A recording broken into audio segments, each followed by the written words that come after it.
the project began with trying to come up with a new environment or a new experience of environment which could divert people from the Salone, which could be a moment of respite, a moment of relaxation, a place to have conversations, unwind, imagine something, possibly like inspiration of what you've seen today at the Salone, and essentially a public space.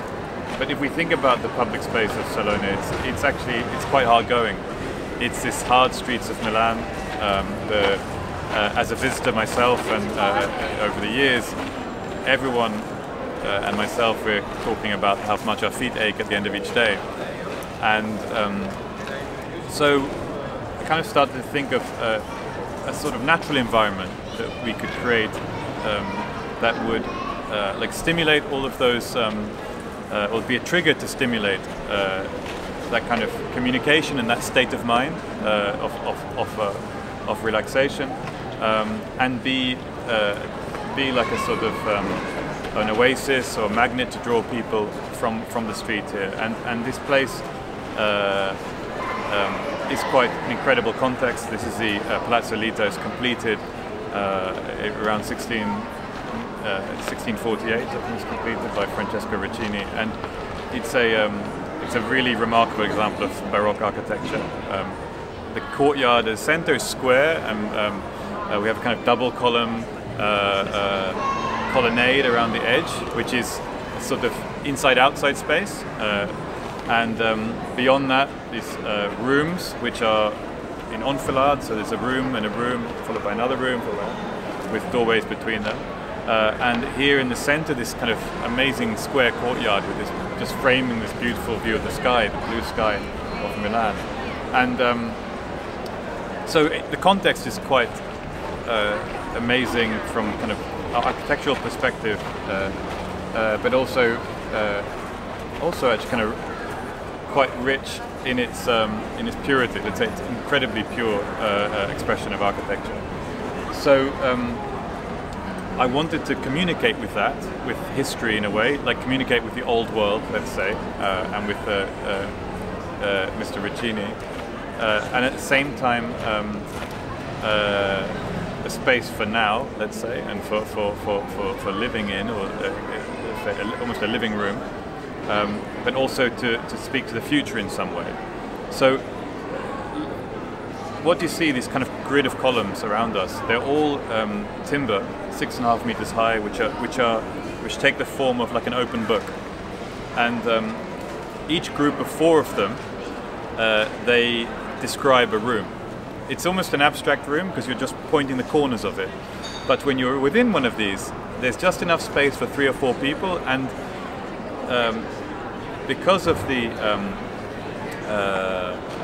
scale, it feels intimate actually, and it feels like you're talking between trees in the forest. Maybe you feel isolated a little bit, and this 150 or so columns in this space, they create almost 50 of these such rooms, and a series of kind of space of enfilade between these rooms. So you can walk through this structure, and it feels like you're discovering one by one a kind of series of new spaces. It's new in the relationship with like the way it frames the sky, the way it frames the colonnaded space around us. You step between those rooms, and there's almost a corridor, which is described by the maybe it's almost a width of shoulder. So you can walk in that space, and it's very compressed. And each time you enter one of these room spaces, it opens up, and you feel a kind of decompression, and you feel like pausing. Now, at the center of all of this, and this where I'm sitting, there is this beautiful, pure marble surface, and you've arrived at that from a particular texture which we created, which is this red volcanic stones, pumice. And if you'll notice, you can hear people as they walk around this. They've moved from the hard streets of Milan onto this surface, it's an incredibly forgiving surface. It's hard and soft at the same time, and each step you take, you hear a crunch, crunch, crunch, and it slows you down. It shows you you're in a different form of space. And again, at the center, there's another threshold. You arrive onto this kind of immaculate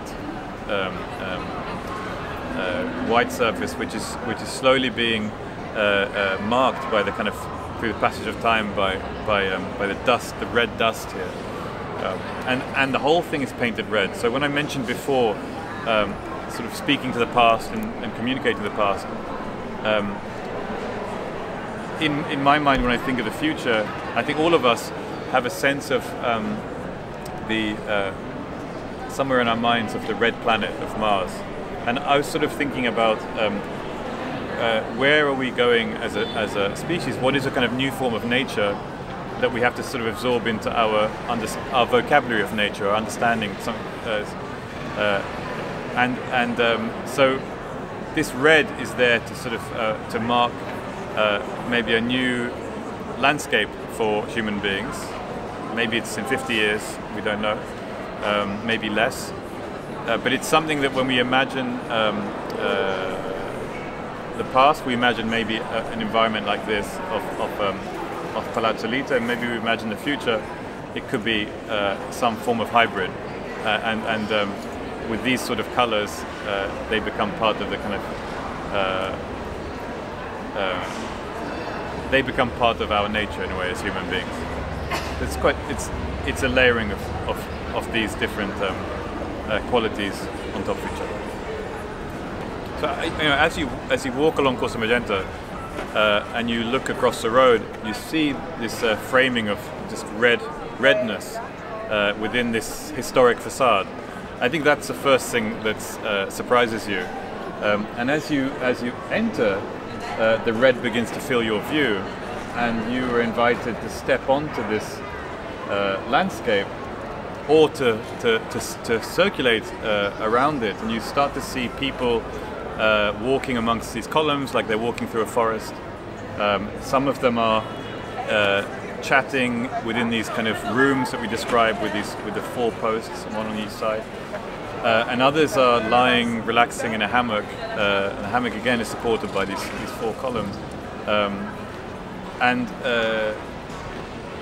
then you come and arrive at this central clearing space where you can sit and chat, and there might be a lecture on or something. So I think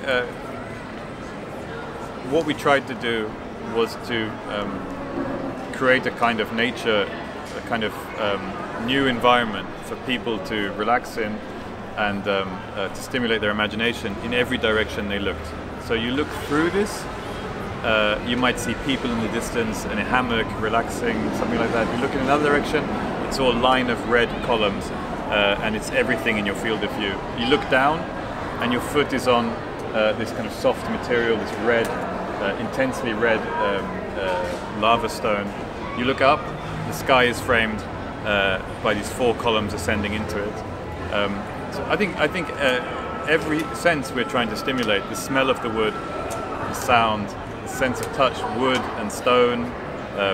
It's a multi-sensory environment that we try to create.